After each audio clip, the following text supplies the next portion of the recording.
Herb. Herb is a plant.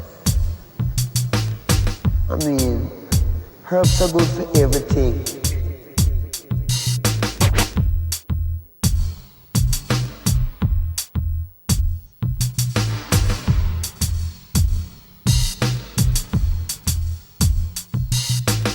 Herb.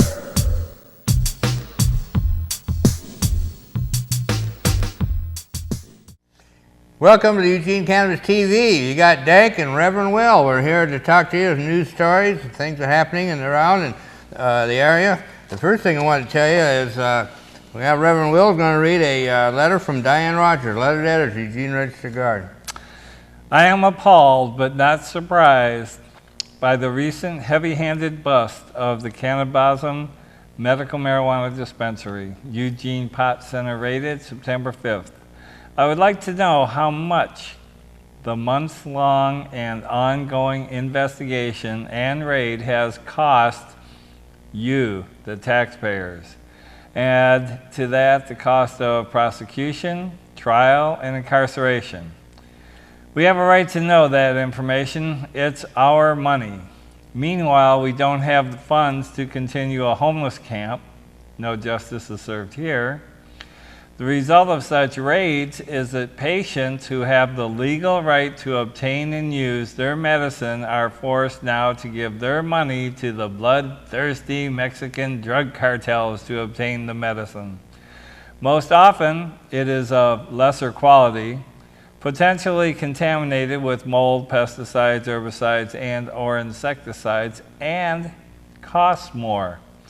Patients pay the state $200 each year for the right to use marijuana to treat their medical condition. Who is this latest strategy supposed to be helping? The taxpayers? No. The patients? No. The overwhelmed and cash-strapped law enforcement agencies? No. The homeless in Lane County? No. The Mexican drug cartels? Yes. We can and must be smarter about how we use our resources. I want to say one thing about that, and the patients pay the state $200 each year for the right to use marijuana to treat their medical condition. Understand, that's not what the law said. The law told, the people of this state told the state to help patients get their medicine. That's not happening. Thank you. Yep, so it's, we like to say that the law was written to pass, not to work, so they keep trying to improve it. Yeah, they try real hard. So, yeah, we've got OCTA 2012 coming up. It's now called Measure 80. It's on the ballot. Some of the things this would do, and of course number one is everybody's looking at, regulate the legal sale of marijuana to adults through state licensed stores.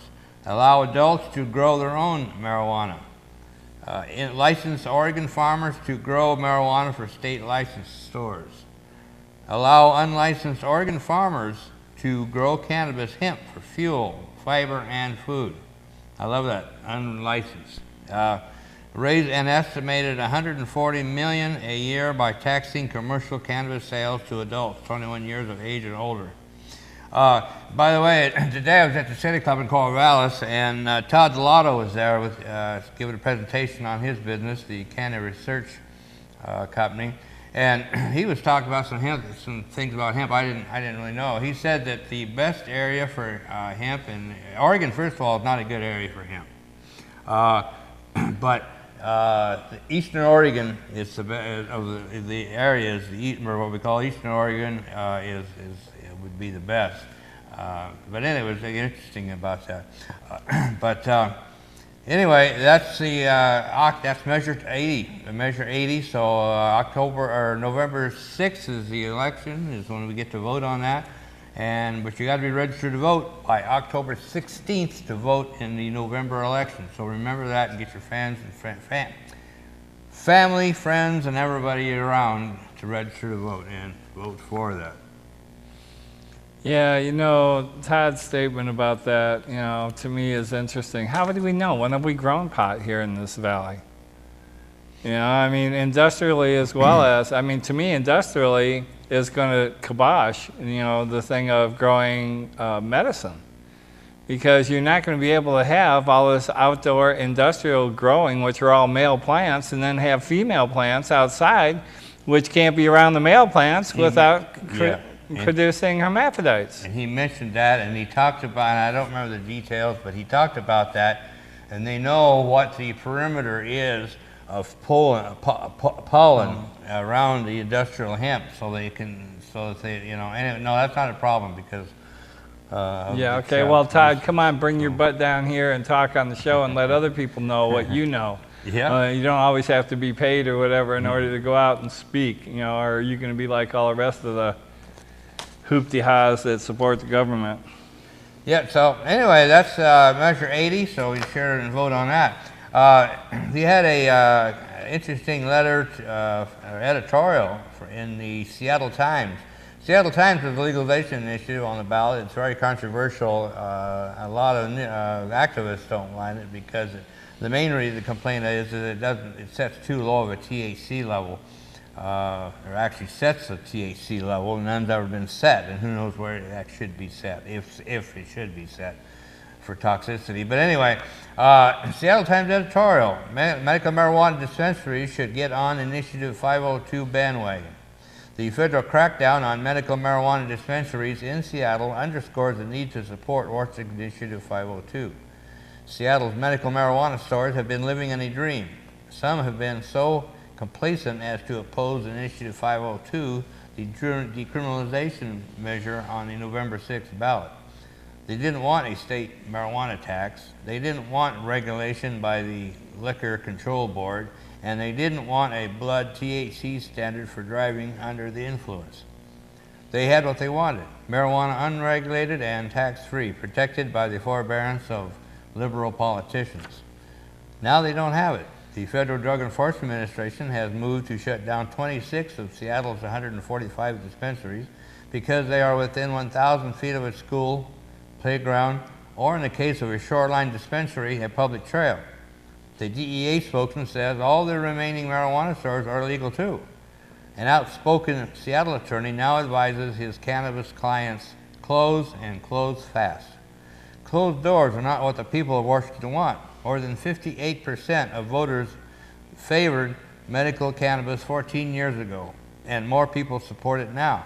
We believe they are ready for the next step: marijuana decriminalization for general adult use.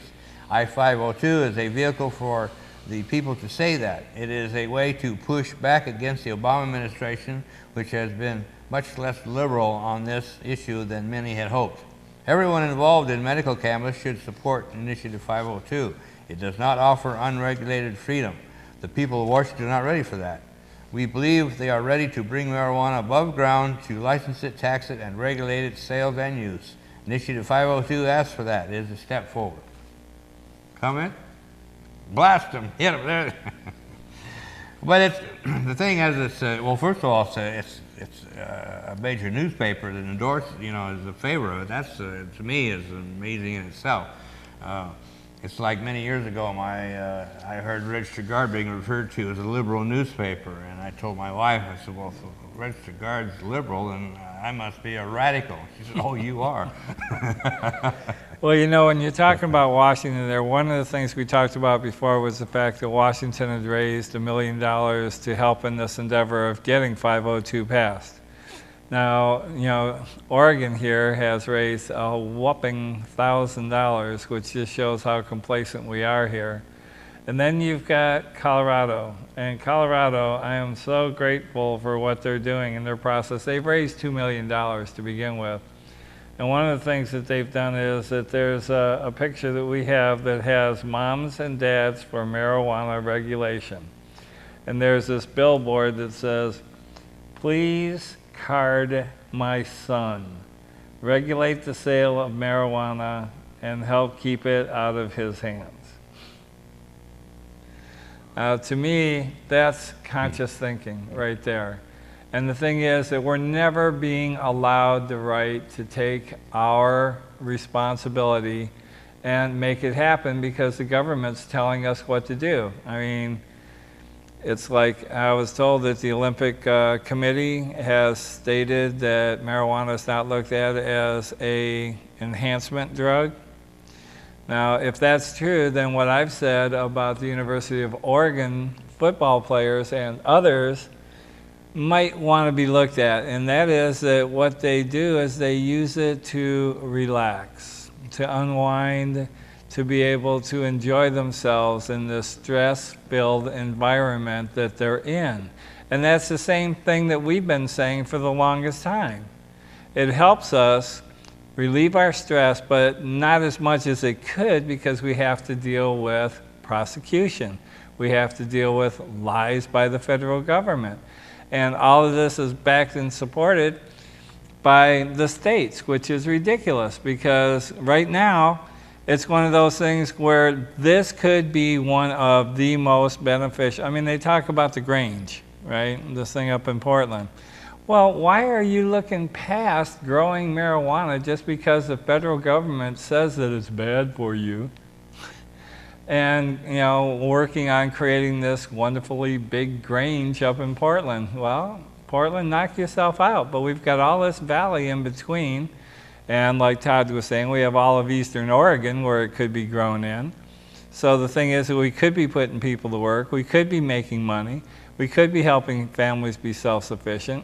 And with the dispensaries and stuff, people are going to have to be working. If we can get the industrial going out in the fields, then guess what? You have to have people out in the fields to bring it in.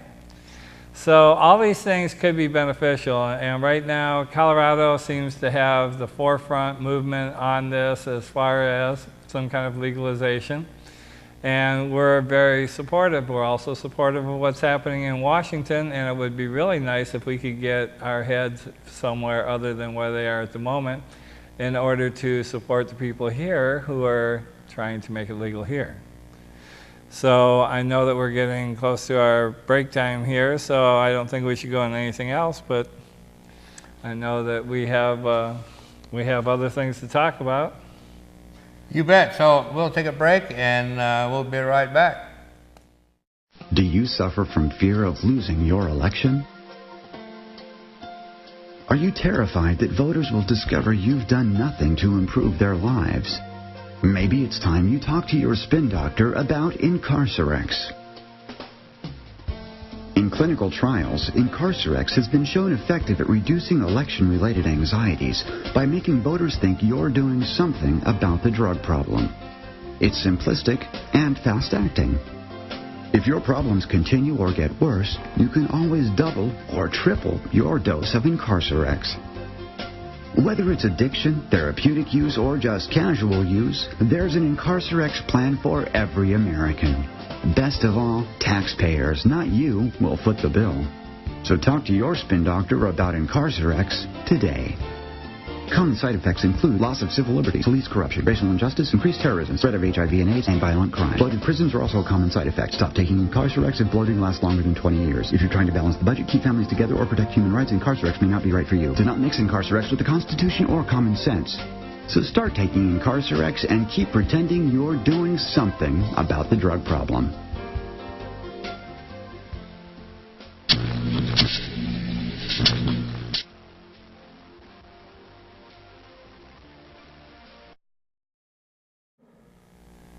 So we're back, and one of the things that I wanted to do was tell you that this paper that had this great information about Colorado and so many other things, Uruguay president wants full legalization, it's called the West Coast Leaf, and it's free, and you might want to check it out. It's available in different stores around town. Yeah, that's put out by Nikki Norris, November Coalition, and Chris Conrad, who is a cannabis, very well-spoken cannabis activist, writer. Yeah, for many years.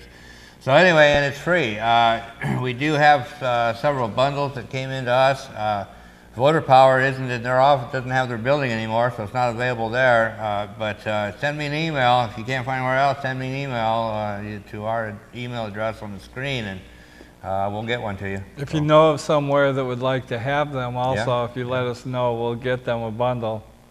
And when I was talking about Uruguay's president, you know, that's not just Uruguay, it's a growing Latin American trend that we have legalization over there. So they're finally standing up to the bully on the block, which is, guess who? Us. The United US. States government, us. Bullies on the block. Yep.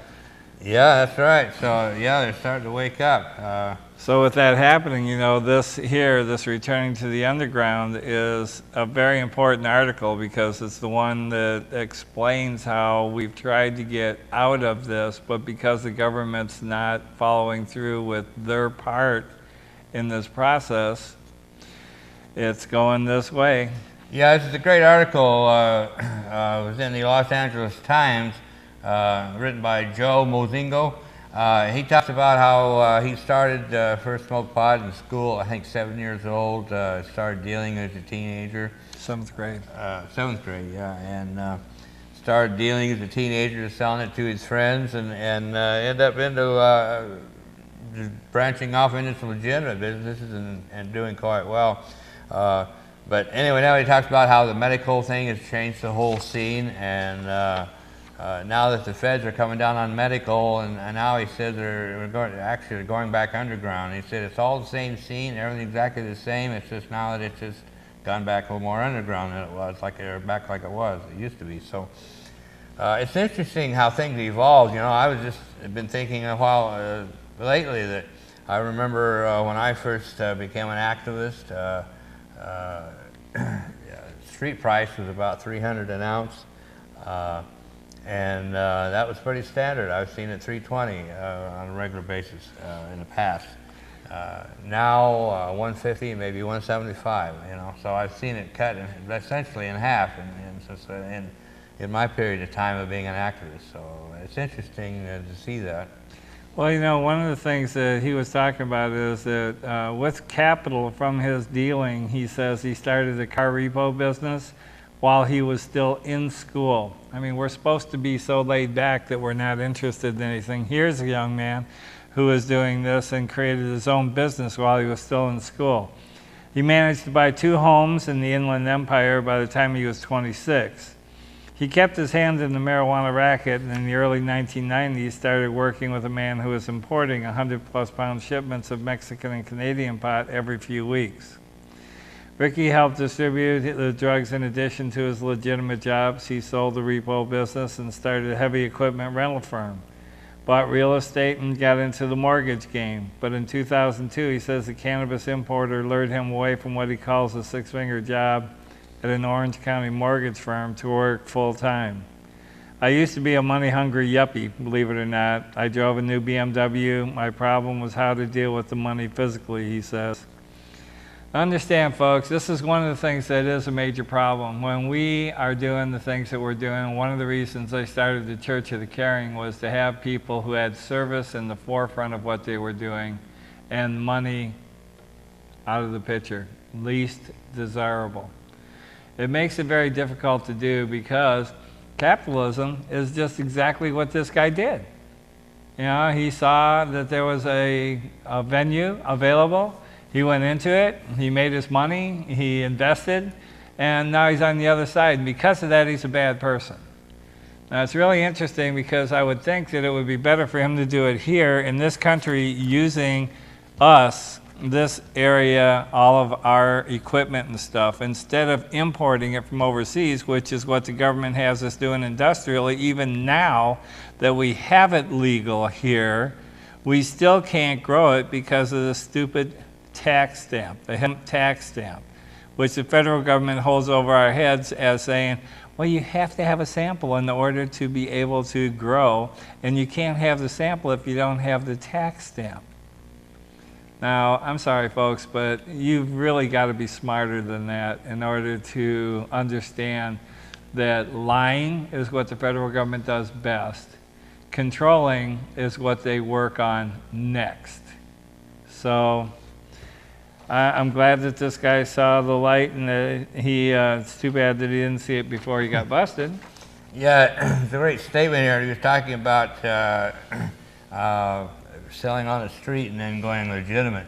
He said everybody old school was amazed at first. You can have a store and advertise and be above board, but the reality is you can't do that. Everybody is just registering for their own takedown. Yep, that's true. I thought that was an interesting thing to look at it. So yeah, that's a heck of a thing. And then this is a story, I just got this in today. This is out of Medford. The problem is that their neighbors, now that it's becoming close to harvest time, we have neighbors complaining about the odor. And some of us know that some of the better strains are very pungent. Pungent, is that the word? Yeah, pungent, that's right. So I know my wife smells some of that and says, "Ooh, that stinks." And I say, "Oh no, that smells beautiful." But anyway, they're having problems with neighbors, and it seems that, and they actually have an ordinance in Ashland. They passed an ordinance after having problems with it.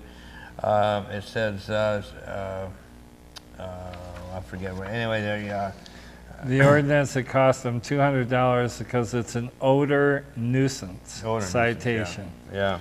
So some people are having to either harvest early, see what was the harvest, well, the main thing is just going to have to harvest early before it gets stinky, and that's unfortunate because they're missing the best production by doing that. And with this ordinance, effectively, they're saying you couldn't even grow inside the city limits then. Right, well see, he's talking about, he did have a word of advice for people thinking about growing the plants. Be aware of your neighbors and potentially consult with them first to see what you can do to alleviate any problems. But see, that's hard when you're always being scoped out and you're paranoid about actually trusting somebody because you don't know in the first place whether or not they're going to come in and rip you off, or whether or not you have to deal with them calling the cops every day to come in. But he just says, be aware of your neighbors and potentially consult them. Lori Duckworth, who's the executive director of the Southern Oregon chapter of the National Organization for the Reform of Marijuana Laws, said there are hundreds of varieties of marijuana plants and they produce different smells while growing. Some are sweet or fruity while others are pungent, sour or smell like skunks. She said a 75-foot buffer zone might not be enough to keep odors from reaching neighbors. She said if Ashland adopted such a law, it should also require buffer zones for dog kennels, cigarette smoking, and other odor-producing facilities and activities, which I support, the cigarette smoking in particular. Ashland city officials haven't been the only ones to hear complaints about marijuana gardens. Rogue River's Planning Commission and City Council have been examining potential restrictions on growers. Any potential new laws wouldn't be adopted in time for this year's growing season, said Rogue River City Administrator Mark Regals. Rogue River officials have heard testimony that those steps might not be enough to control odors in neighborhoods. Growing marijuana indoors can be costly, expose the grower to overwhelming smells, and could push people to rent homes for the exclusive purpose of raising marijuana plants, according to public testimony. Oregon law allows a card-holding patient to grow 6 plants for personal use, and caregivers can raise 6 plants each for patients with medical marijuana cards. The Rogue River Planning Commission looked at a proposal to ban the growing of medical marijuana within 1,000 feet of public and private schools and daycare centers. Now, that's already in effect, whether they know it or not. Yeah, the Ashland police chief said that when Oregon voters loosened state law to allow for medical marijuana in 1998, most probably didn't realize marijuana plants can shoot up much higher than a person's head and produce powerful smells. Everyone was thinking about the little potted plants they remembered from their college days, he said. I don't think people realize we have people growing marijuana plants the size of citrus trees. Right, we did actually have some that were grown that big here in our community. But you know what?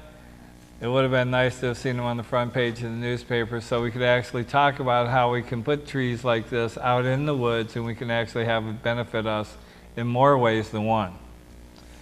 So, what else do we have? Oh, the AG. Yes, the Attorney General Rosenblum, the acting Attorney General now, and we have an election on November 6th where we can put her in office permanently, at least for the term anyway. Yes, she received a $150,000 contribution from the Democratic Attorneys General Association. If that figure sounds slightly familiar, that's because the group earlier gave the same amount to Rosenblum's predecessor, John Kroger, last year. Kroger gave the money back when he resigned earlier this year to become president of Reed College. Rosenblum, who is married to Willamette Weekly publisher Richard Meeker, faces Republican James Buchel in the November general election. She now has $236,000 on hand. Her opponent has under $7,000. So that's shaping up pretty well. And there's a fundraiser actually tomorrow here in Eugene on that for her too. So Would that be Thursday? Is that Thursday that's happening? Tuesday, tomorrow. Right, but the show won't be on until Wednesday. Right. Oh, yeah. Well, anyway, I'll tell you about it later how it went. So yeah. Anyway, that's what we need is money to operate on. So that'll be go a long ways towards that. This Republican candidate's more or less kind of just for showing because I don't think anybody expects he really has a chance. But that doesn't mean don't go out and vote. Definitely. We definitely want yes. everyone that we know out there voting for Ellen, please. Yes. Those of you that say that you don't participate and you're apathetic about this is the time to vote. We have an initiative on the ballot. We actually could legalize it. We need everybody. We need help. I can't tell you how important it is. If you don't legally vote this year for legalization, you better not ever complain about wanting it legal from now on. I know anybody I know of that didn't vote is going to hear about it from now on. Anyway, thanks. We'll wrap this up, and you got Dank and Reverend Well, and we'll see you next time. Stop by. We'd love to see you at the show. It's behind Sheldon High School, and that it's on Channel 29 as well as YouTube. Herb. Herb is a plant. I mean, herbs are good for everything.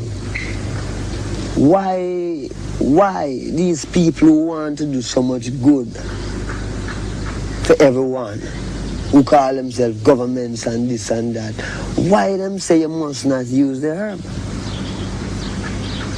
You see? And we check that and we can't find